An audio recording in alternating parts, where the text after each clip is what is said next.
So we're in this crazy huge space. Yeah, look at this. I can still only think about one thing, and it's nitrogen. Nitrogen Sports Poker Room? That's it. Why are you thinking about that? Because it's a Bitcoin-only poker room, which means lightning fast withdrawals. That's where I play. That's where you play. I play there. Use the link in the description of this podcast for access to exclusive Poker Guys Sit and Goes. And guess what? If you play that, you could be on our Twitch channel. That's right, because at Two Poker Guys on Twitch, we're playing there twice a week. Action is on Erik Seidel, who has been quiet so far. He's got 7-5 off. Looks like he's had enough of the cold spell. Would like to finally join the party. He raises 70K. Action now on Chino, queen 10 off. Chino wants to play a pot on the button. He makes the call. Gavin folds the small blind. Jason mucks the big. So it's Seidel versus Rheem as we head to the flop. It's king ace ace. Chino's still in the lead with queen high, and he also picks up a gut shot. Seidel's got control of the action, though. He's the pre-flop raiser. Seidel bets 105,000 with nothing. We can see the hole cards, so it seems easy to call with Chino's hand. But remember, he has no idea what Seidel has. Turn card 7 of spades, and now the tables have turned as Seidel takes the lead with a pair of sevens. Well, trouble for Seidel is that Chino called the flop. That's not going to intimidate him, though. 2 aces and a king on the board. Seidel still betting. What you have left there? That is not the question Erik Seidel wanted to hear Chino Rheem ask when he bets a 7 on this board. That's a little bit of a scary question, but more interestingly than the question is the bet itself. Erik's things so far make mostly sense. I mean, pre-flop, I don't know about that. That's a bit loose. So is Chino's play, by the way. Yeah, what are these guys doing? There's probably are reasons. Yeah. Like, Erik's probably hasn't played a hand in a while and thinks he can take advantage of his image. I don't know why Chino's just Maybe they're just trying to play epically on the Epic Poker League. Maybe. They're trying to impress Pat O'Brien, you know? That guy's got a real mustache. He's easy to impress, though. Is he? Yeah. Oh, okay. I didn't know that. I haven't met the guy. No, he's super easy. Okay, anyway. So the flop bet by Erik is perfectly normal, makes sense. And the flop call by Chino we think is correct. Yeah. So we get to the turn, and Erik bets again when he picks up the showdown value. If Chino had any part of that flop, he's clearly not folding, right? You would think. Also, it isn't like Erik bets a huge amount. He bets less than half the pot here, right? So what is Erik doing? The guess that I have, and Grant mostly agrees with, I think, is that he's trying to value bet / deny equity to exactly the kind of hand that Chino has here, believing that Chino's going to 3-bet a lot of the hands that he could actually have for value, so he doesn't have like a lot of trip aces or anything like that. But he does have hands like Jack 10, Queen 10, and Queen Jack specifically. Right. The problem with that, of course, is that we might be a bit results-oriented in that thought because we know Chino has Queen 10 offsuit. Right. However, we didn't like him flatting Queen 10 offsuit. No. But maybe Erik knows that Chino flats Jack 10, Queen 10, and Queen Jack offsuit pre-flop, and if he flats all of those and then flats all of those on the flop, which you would expect he probably would, that's 48 total combos. That's a lot of hands that Erik could barrel off, deny the equity from, and sometimes get a little bit of value from. Yeah, it's not terrible because there are 13 bad cards that could come on the river, which we'd probably, if we're putting Chino on that kind of a range, we just have to check fold, which isn't the end of the world. No. But why not charge him, win this pot, which is significant to us even now. And if Chino wants to call, that's fine too. But this is all very ambitious. This is all under the assumption that Chino's going to 3-bet most of his aces pre-flop and that he's going to fold a king sometimes here because he could easily have a lot of kings. I mean, is he going to fold a king here? I don't think he is, and not for this price, but that would be a really nice bonus if we could actually be merging here and sometimes get called by worse hands or deny equity to worse hands and also fold out better hands. I'm not sure if we can fold out a king, though. The kings that Chino's actually going to show up with. Yeah, it's tough. I would expect him to call again. Maybe on the third barrel we could, but then it's like we're turning our 7 into a bluff, which is a little bit weird. Some people might argue we're already doing that. Yeah. That was the question we had on the podcast. I think Erik is betting for value, though. I mean, value / protection. Yeah. I mean, luckily for Erik, whether or not that's what he thinks, the fact is Chino has the gut shot type hand, so he's on the right side of things right now. Let's see how it plays out. Well, Erik doesn't want to check and give control of the betting to Chino. It'd be real hard to call a bet. So why not make one? Now, Seidel knows that Chino is also capable of what's called floating or calling a bet on the flop to try to steal the pot on a subsequent street.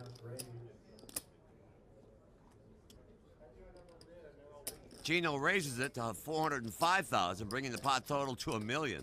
It's possible that Chino slow-played ace-king or 2 kings on the button, but not likely. Maybe he has ace-7, or as Seidel knows, maybe Chino's stone cold bluffing. Seidel makes the call. He's a non-believer. River card is a 4, and Erik Seidel gets the check mark. Now, he can't lose unless he folds. That's a good card for Erik. If his hand was good on the turn, it's very likely to be good now. He's going to see whether or not Chino's going to fire another barrel. I'm all in. Chino Rheem moves all in, and now the pressure is on Seidel. Wow. Who can't be feeling very good about his hand right now, can he? No, and you said it, Pat. The pressure is on. This call would be for his tournament life. So even if in his gut he thinks Chino is bluffing right now, it's for all the marbles for him to call. What a tremendous move by Chino.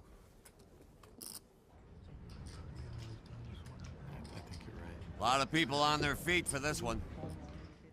Tense moment.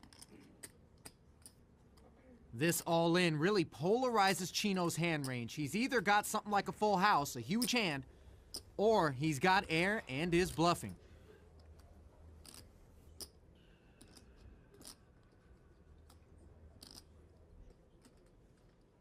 You'd squirm too. Sure $1 would. million on the line. #1 ranking on the line. Sorry, guys. And Chino can't take it anymore either. Can't hide.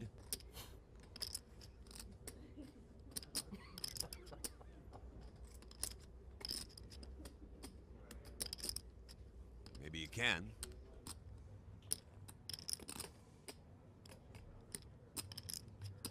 Suspecting you're being bluffed and staking your tournament life on it are two very different things.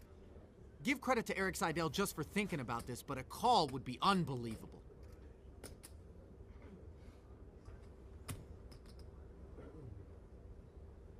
I call. Oh. Call. Seidel makes the call. Incredible. Wow! Pat O'Brien is definitely impressed by that call, but that doesn't prove your point that he's easily impressed, because that was an impressive call, right? I mean, yeah, no, that was an I mean, would he be call. impressed if Erik called with ace-queen too? Is he that easily impressed? He's like, that was incredible. Yeah, is that possible? I don't know. Anyway, let's talk about the poker here a little Let's do bit, it. because when Erik bet the turn, which is the last time we saw you guys, it was an interesting choice, and he definitely was not looking to get raised. We don't think. That doesn't seem like a good thing to happen to Erik. But then he made that call on the turn. How did he do that? Well, the thing is this. If Chino calls the turn bet, Erik knows he's screwed and is Yeah. going to lose his hand. But when Chino raises, Chino's now representing a very, very thin range of hands that can raise for value here. And let's look what they are. Ace-7 suited. One combo. Can he even have that? Would he not 3-bet that anyway? I think Chino probably would. Pocket 7s. Would he not 3-bet that? I think he probably would. Anyway, there's 3 total combos of that. From Chino's point of view, from Erik's point of view, there's one combo. Yeah, of that's that. true. But even when we're being Chino and trying to rep a range here, we're repping Right. 4 total combos that make really good sense. Right. Now, the next question is, does Chino expand his value range because he has kind of a crazy image? Could Right. he do this with ace-jack or ace-10 or ace-queen?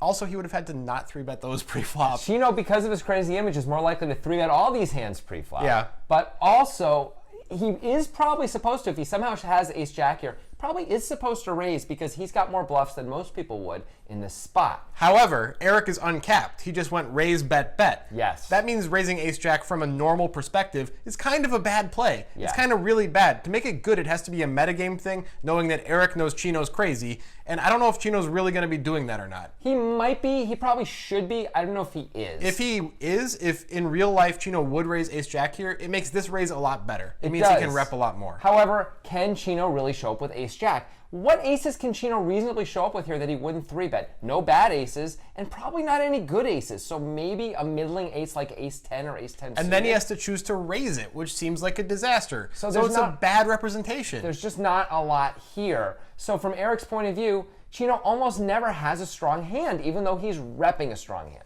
Right. So that's an issue for Chino because we got to Yeah. the 4 total combos, and from Erik's perspective, that's 2 total combos. Right. So, or 1 total combo actually. Got to remove the ace-7 suited. Right. Yeah. So that's it. It's 1 total combo. That's a real problem. Yeah. So we got to think Chino's doing some meta level thing. That's an issue for Chino. Erik decides he's not. I'm gonna call. He's probably putting Chino on the type of hand that he has at this point. Yeah. So the next question is it better to move in than to just call from Erik on the turn? It's really close. It's weird to move in because you're only ever getting called by better. Yeah, it's what we like to call a game theory disaster. So you move in just to protect the pot that already exists, which is now significant. Yeah. However, you're Erik Seidel, you know you're up against Chino Rheem, who is almost certainly going to go all in on the river, whether he has it or not. And maybe the implied odds of that just are too tasty to Erik. Erik still has 23 blinds. He knows what cards he's trying to avoid on the river. Yeah, but there are 13 of them. That's a lot. That's a scary proposition. It's actually really close, even though you would think moving in seems crazy. Because Erik's going to have about a 2/3 pot left, it might make sense. The other thing, though, to keep in mind is sometimes Chino's going to improve and not bet the river because he makes a pair and not the gutter, right? And so Erik will be like, oh, one of those things came in and checks. Chino checks back because he had a queen or a 10, and Erik doesn't have to even consider calling. Although I assume Erik's folding on any Broadway card that isn't an ace. Yeah, for sure. So now we get to the river, right? And Erik checks again, perfectly normal. Has to. Should Chino give up here? I think he should. Okay, why? Well, Erik just called a raise and now has like 60% of a pot bet left, and your image is nutso as Chino.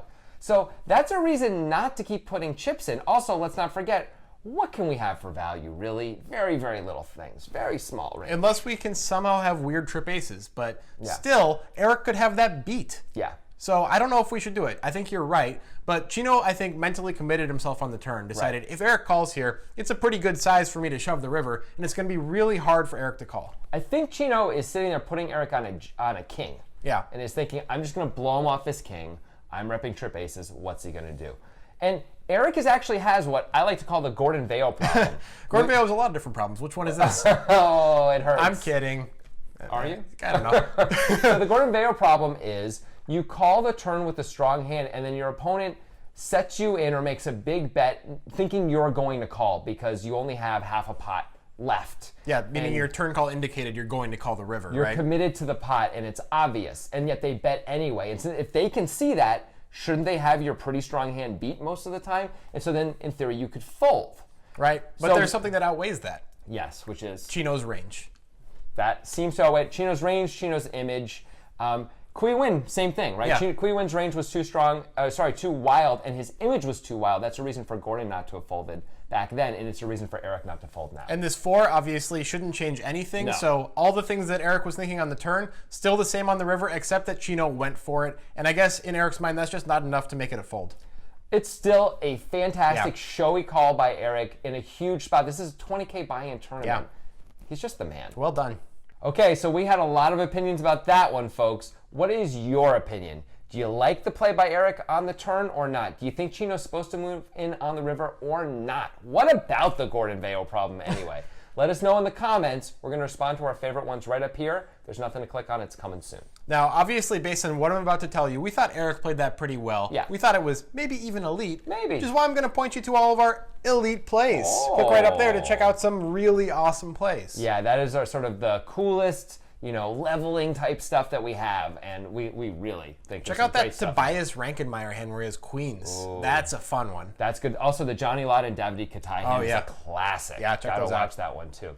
Also, while you're checking things out, check out our podcast. It's called The Breakdown, presented by the Poker Guys. We spent 43 minutes discussing this hand. We went super, super, super deep discussing all the permutations. What should Erik do? Should he move in on the turn rather than just call? Why or why not? If you want to understand all the thinking that led into this video, that's how you do it. Let into it. If you lead right into it, Yeah. backward and around. And if you like this video, make sure you subscribe to our YouTube channel.